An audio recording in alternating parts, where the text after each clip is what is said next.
नमस्कार, city post live में आपका स्वागत है। मैं हूं आपके साथ में अनामिका और आइए अब नजर डालते हैं इस वक्त की तमाम बड़ी खबरों पर।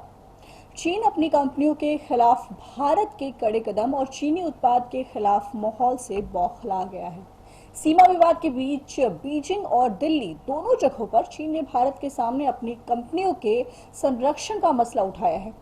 भारत ने कोई सीधा जवाब तो नहीं दिया, लेकिन चीन को साफ संकेत दिया है कि ताजा घटनाओं पर चीन का रुख द्विपक्षीय संबंधों की दिशा तय करेगा। सूत्रों ने कहा, चीन एक तरफ सीमा पर भारत विरोधी साजिश रच रहा है तो दूसरी तरफ अपने व्यापार को लेकर के दबाव बनाने की जुगत में है। चीन की कोशिश है कि वो भारत पर दबाव बनाकर उसे व्यापारिक गतिविधि सामान्य करने के लिए कहे। चीनी कंपनियां मिलकर विभिन्न स्तरों पर दबाव बनाने की कोशिश कर रही हैं।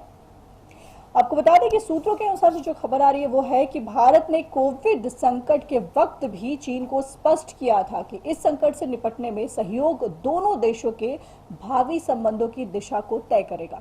लेकिन कोविड के दौरान ही चीन ने नया फ्रंट खोल दिया, इससे व्यापार पर असर पड़ना तय है। सूत्रों ने कहा कि जनमत चीन के पूरी तरीके से खिलाफ में है, ऐसे भी गेंद पूरी तरीके से चीन के पाले में है। चीन अगर सीमा पर अपना रुख नहीं बदलता तो नए समझौते के बजाय पुराने समझौते को ही जारी रखना मुश्किल हो जाएगा। चीन की कंपनी भारत में एक साथ मिलकर के अपने हितों के लिए दबाव बनाने की कोशिश कर रही है। पब्लिक ओपिनियन को मैनेज करने के लिए साझा सचिवालय बनाने का प्रयास हो रहा है, लेकिन भारत के रुख से साफ है कि वो चीन के साथ अब व्यापार के मोर्चे पर भी कठोर तरीके से मोल तोल करने और चीनी वर्चस्व तोड़ने के लिए ठोस कदम उठाएगा। कई स्तरों पर इसकी शुरुआत भी हो चुकी है। तो चीन को एक तरफ से काफी कह सकते हैं कि काफी ज्यादा अभी मुसीबतों का सामना जो है वो झेलना पड़ेगा। जुल्मी चेहरा जो चीन का है वो पूरी तरीके से बेनकाब होता दिख रहा है, सामने आ रहा है। तिब्बत में भी कुछ ऐसे ही नरसंहार की घटना आई है। आपको बता दें कि लद्दाख में भारत और चीन की तनातनी के बीच चीनी सैनिकों की बर्बरता के किस्से एक बार फिर सामने आने लगे। उन्होंने तिब्बत में बेनतहा जुल्म सितम ढाया है, लामाओं का कत्ल किया है। दलाई लामा समेत लाखों तिब्बतियों को भारत में शरण लेनी पड़ी। चीन और उसकी सेना पीपल्स लिबरेशन आर्मी की असलियत अब सामने आ गई है। तिब्बत के निर्वासित राष्ट्रपति लोबसांग सांगे ने जी न्यूज के साथ बातचीत में पीएलए की बर्बरता का कच्चा चिट्ठा खोला है। उन्होंने कहा कि चीन के सैनिक तिब्बत में महिलाओं के साथ बलात्कार करते हैं, उनके साथ जबरदस्ती शादी करते हैं। तिब्बत के निर्वासित राष्ट्रपति लोबसांग सांगे ने चीन की बर्बरता के बारे में बताते हुए कहा कि चीन ने तिब्बत में 10 लाख से ज्यादा लोगों का नरसंहार किया। आंदोलन करने पर चीन की सरकार तिब्बती जनता को जेल में डाल देती है। चीन तिब्बत में मठों को खत्म कर रहा है। तिब्बत की प्राचीन मूर्तियां तोड़ दी गई, या फिर कह लें कि चीन उठा ले गया।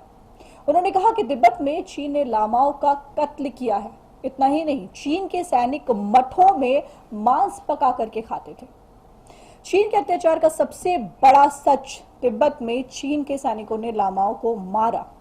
पीएलए ने तिब्बत के लाखों लोगों का नरसंहार किया और आपको बता दें कि चीन के सैनिकों ने जो तिब्बत में जितने भी मठ है उन सबको तोड़ डाला है, मठों में मांस पका करके खाया है और फिर तिब्बत में बौद्ध धर्म को खत्म करने की कोशिश की गई है। पीएलए ने तिब्बत में महिलाओं का शारीरिक शोषण किया। जी हाँ, शारीरिक शोषण। गौरतलब है कि 1951 में चीन ने तिब्बत पर कब्जा किया था।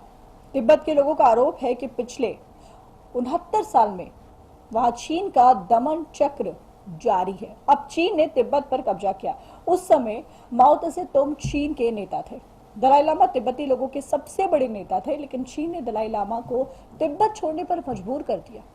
तिब्बती धर्म गुरु दलाई लामा से भारत का खास रिश्ता रहा है। दलाई लामा पिछले 7 दशक से भारत में रह रहे हैं।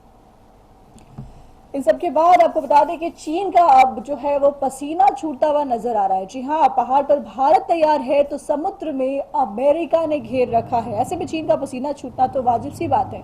कोरोना वायरस पर दुनिया को अंधेरे में रखने की वजह से पहले से घिरा चीन अब अपनी आक्रामकता को लेकर के फंस गया है। एक तरफ लद्दाख के पहाड़ों पर उसके नापाक मंसूबे को नाकाब करने के लिए भारतीय जाबाजों की फौज खड़ी है, तो दूसरी तरफ प्रशांत महासागर में अमेरिकी नौसेना के 3 जहाजों की तैनाती ने ड्रैगन की टेंशन को बढ़ा दी है। आज अमेरिका के विदेश मंत्री ने साफ कर दिया है कि अमेरिकी सेना की मौजूदगी एशिया में बढ़ाई जा रही है और बीजिंग में बैठकर खुराफात की प्लानिंग करने वाले अब एक पल लद्दाख के बारे में सोचते हैं तो दूसरे ही पल उनके दिमाग में अमेरिकी जहाज तैरने लगते हैं। प्रशांत महासागर में इससे पहले 3 अमेरिकी जहाज 3 साल पहले उतरे थे जब नॉर्थ कोरिया के साथ में टेंशन चल रही थी।